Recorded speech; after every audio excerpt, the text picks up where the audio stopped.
માતાજી મિત્રો કેમ છો? જબરજસ્તી મેં જમણી ગયા હતી તો આજે સજેરામાં ભંડારો ભંડારો છે તો હું તમને બધાને બતાવીશ કે રસોડું બને છે. આ છે ગણપતિ દાદા, આ છે હનુમાન દાદા, આ છે રમાપી દાદા. આ અમારા પપ્પાએ મંદિર બનાવેલું છે રમાપીનું, એનો છે આજે ભંડારો.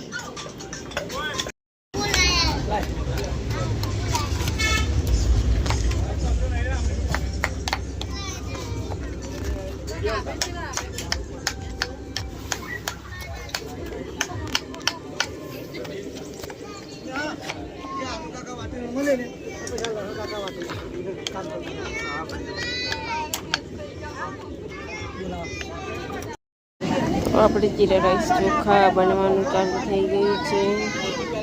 જીરા રાઈસ ચોખા બને છે, દાળ બની ગઈ છે.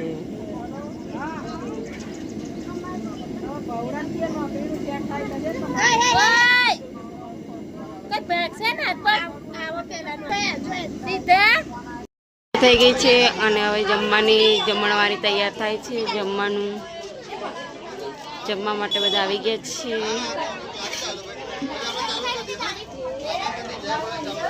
અને મારી મનસાબેન જો ભગવાનને પગે લાગે છે. જમણવારી ચાલુ થઈ ગઈ છે. તો બન્યા રહેજો વિડીયોમાં.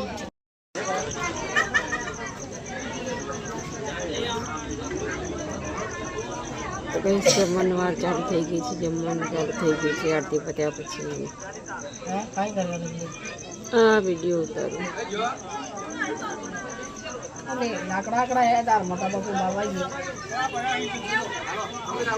આ છે તે મારા મોટા ભાઈ છે.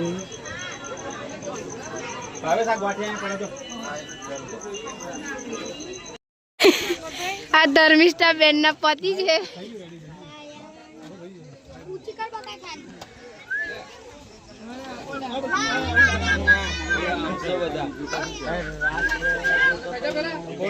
બ્લોગ માં જવાનું. હાય હેલો તો કરો. સાચું બા મોટા પપ્પા આવું કરવાનું.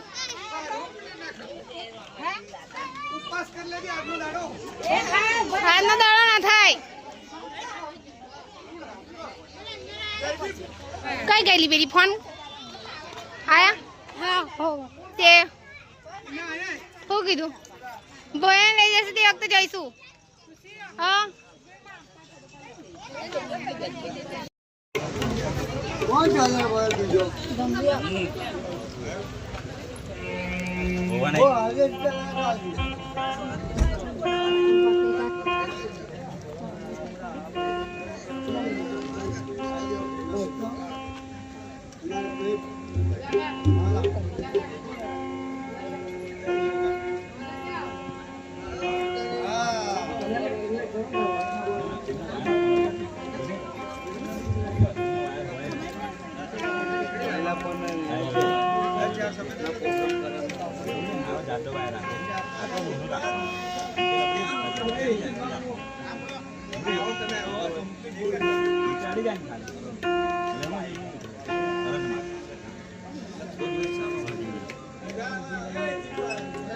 લખમણભાઈ સમાભાઈ તરફથી 100 રૂપિયા આવે છે ભજનમાં.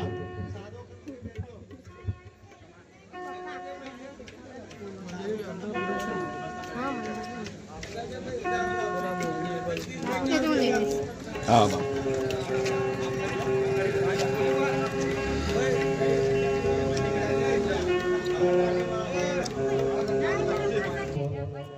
અમારે જગદીશભાઈ અમારે હિતેશભાઈ નું સ્વાગત કરે છે. બોલી અલગ રામદેવજી મહારાજ. હવે પતિભાઈ આયા જાઓ. બોલી અલગ રામદેવજી મહારાજ. હવે અમારે ભરતભાઈ જ્યાં હોય ત્યાંથી તેજ પર આવે. જગદીશભાઈ તમારું સ્વાગત કરે છે. આવતા રહ્યો ભરતભાઈ.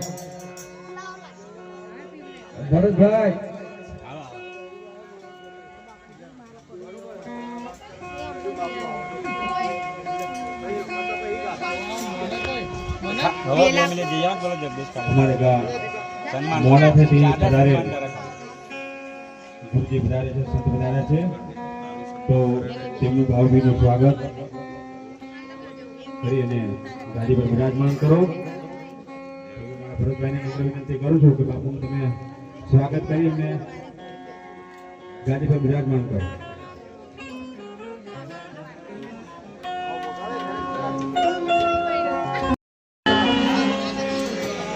લો બાપા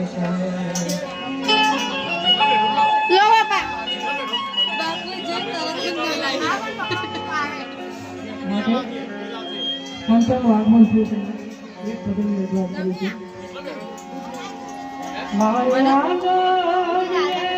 પક્ષીને ભેળવી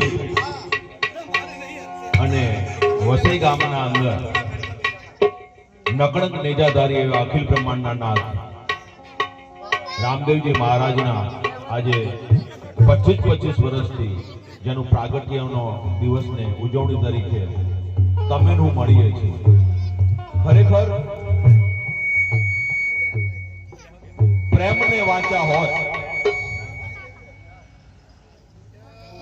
પ્રેમને વાંચા હોત તો જગત જોગી બની જાત એ હલકીને હેમાડે જાત એ ભગવા પેડની ભુદરા કારણ કે પ્રેમની પરિભાષા જે છે ને એમાં ત્યાગ છે એમાં સમર્પણ છે એમાં બુદ્ધિની જરૂર નથી પણ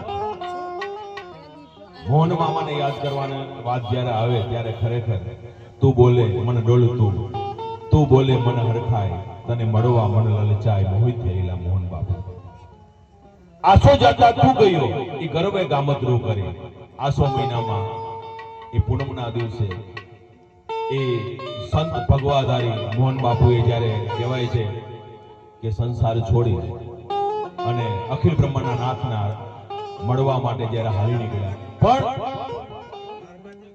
એના માટે ભેખને ભજવી જાય